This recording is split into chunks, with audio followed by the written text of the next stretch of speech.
Ասած հատի 31 ասում է բան կա, ծառայող կա, որը ստանում է մինչև 700,000։ Բայց մնացած մարդը, բա ինչ չեք ասում, որ Հայաստանում պայմանագրային զինծառայողը, որը մարտական հերթապահություն չի կրում, ստանում է 120-ից 130,000 դրամ փող։ Երևանում հələ մոտ գնացեք տեսեք այդ ձևի գումար ում են տալիս։ Ինչի՞ չի ասում են մարդիկ, այն մեծ տոկոսը, որը քննության չի մասնակցել, կամ մասնակցել է, բայց կտրվել է, եւ մարդիկ, ովքեր ամիսներով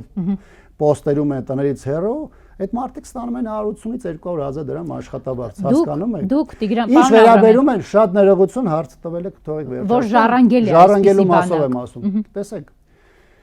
զինված ուժերում հիմնական ուսումնական process-ը, երբ որ զինվորական պարտադիր ժամկետային ծառայողը գնում է ծառայության, հիմնական այդ ժամկետը ուսումնական փուլով անցնելով, դա 4.5-ից 6 ամիսն է։ Ну, որոշակի առանձնահատկություններ կա, դրանով է պայմանավորված։ Էլ չեմ ասում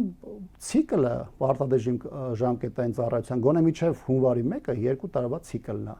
Հիմա դուք հասկանում եք 2018 թվականից հետո ինչքան է այդ ցիկլը ֆռացել։ Այսինքն մարդիկ եկել են զինծառայող են եղել, գնացել են, դեռ իշխանությունն է փոխվել, կառավարությունն է փոխվել, պաշտպանության նախարարը փոխվել։ Դա լրիվ այլ հարց է։ Հիմա այն մարդիկ, ովքեր եկել են այդ ցիկլը անցել են այս իշխանության ժամանակահատվածում, ասենք 23 թվին եկել են, 25-ին զորացրվում են։ Հիմա այդ պարտադիր ժամկետային ծառայողների ուսումնական